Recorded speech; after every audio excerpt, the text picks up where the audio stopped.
This is not an ordinary performing arts company. It is Shen Yun Performing Arts, founded in New York, captivating tens of millions of people around the world with its classical Chinese dance.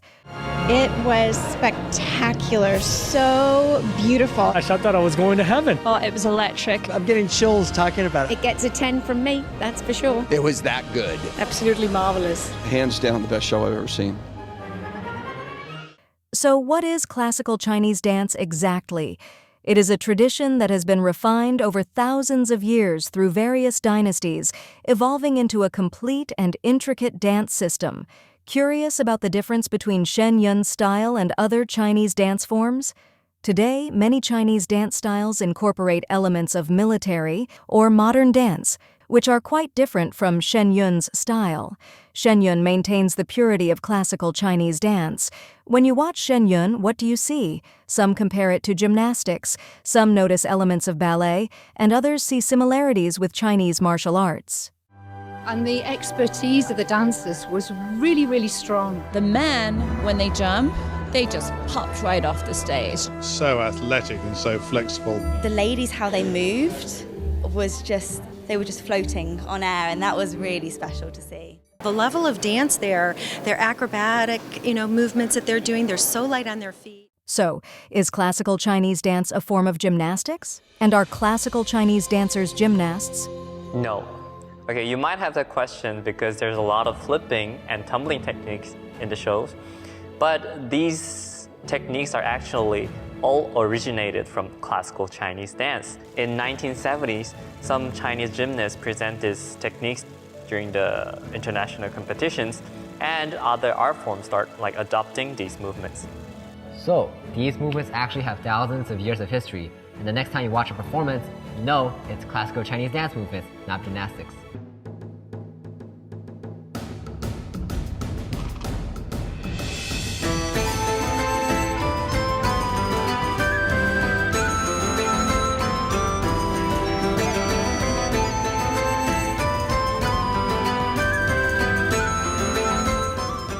But I would say the biggest difference between something like gymnastics and classical Chinese dance is that through these classical Chinese dance movements, you're portraying an inner meaning or a message, right? So it's not just doing a move where you raise your legs, where you open up your arms and body. You have to be portraying a message, and every single movement has to have inner feeling. That is also one of the most unique characteristics of classical Chinese dance.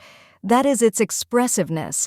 That's why performers can portray any type of characters with classical Chinese dance movements. 为什么中国古典舞可以有如此强的表现力？使我第一眼看到它，便对它产生出无限的向往。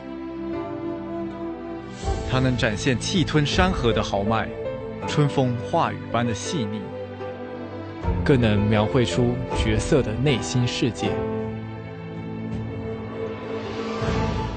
I kept saying it just brought me back to my classical ballet days, but I could never do what they do up there. So, how do you think classical ballet compares to Shen Yun's dance? Shen Yun audiences often think of classical ballet when they see the performance. Both are comprehensive athletic art forms, but they have distinct differences. One of the most noticeable differences is in the spins. In ballet, spins are done vertically with the body perfectly upright. In classical Chinese dance, spins can involve leaning forward, tilting upward, or twisting backward, allowing spins to happen on multiple planes.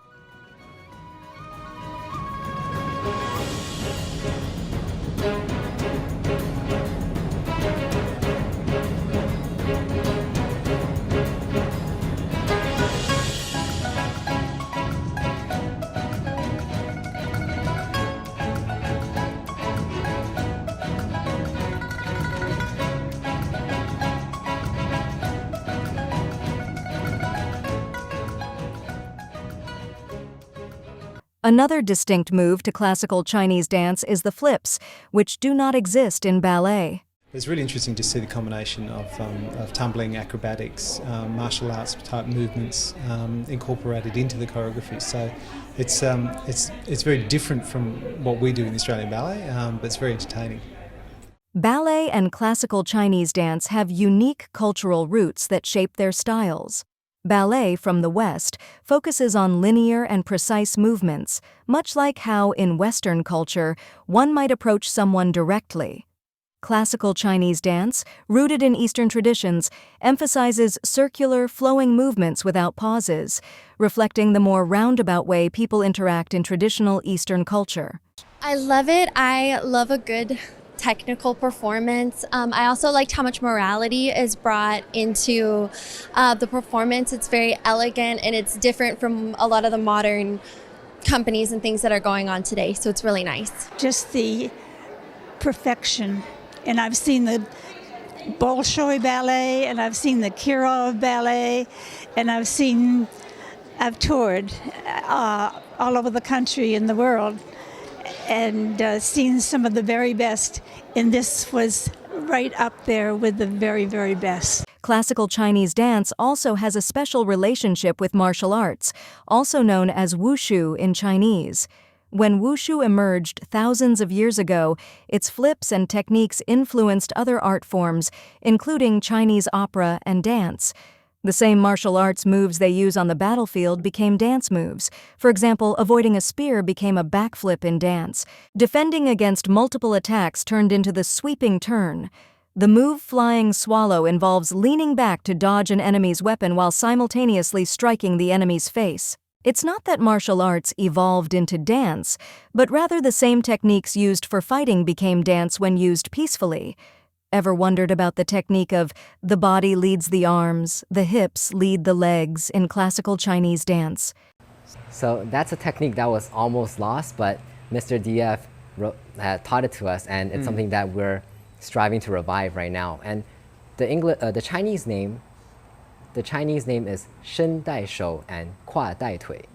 So Shen Dai Shou would be the body leads the hands.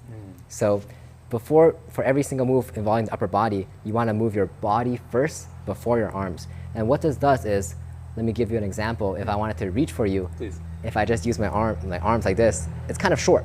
Yeah. But if I use my body to reach you, or if you try to reach me, it's a lot longer. Yeah. So our movements are elongated. So on stage, what you'll see is the dancers' movements, their poses are elongated, and their expressiveness is also amplified. Not only are the techniques unique, but classical Chinese dance is also renowned for its storytelling. Shen Yun performances feature mini-dramas that vividly depict stories from China's past, embodying virtues and morals still relevant today. I think it's magnificent. It's magnificent to see another part of Chinese culture that a lot of people don't get to see, and the stories are amazing, the execution of the dance is amazing, seeing the history that so much of gymnastics begins in China thousands of years ago. All this is beautiful and fascinating, and it's sad to see when culture in any part of the world gets squashed. But I think this is beautiful because it's keeping it alive and it's sharing it with the world, and by keeping things alive and seeing the beauty of this, I think it makes sure that the culture continues. I think that's absolutely beautiful. And when people are holed up at home and they don't know what the future's like, it's nice to have a perspective of 5,000 years of dance and music to change your perspective and give you a different frame of reference. It's been very enlightening and it's beautiful. The music's gorgeous, so I highly recommend it to anyone.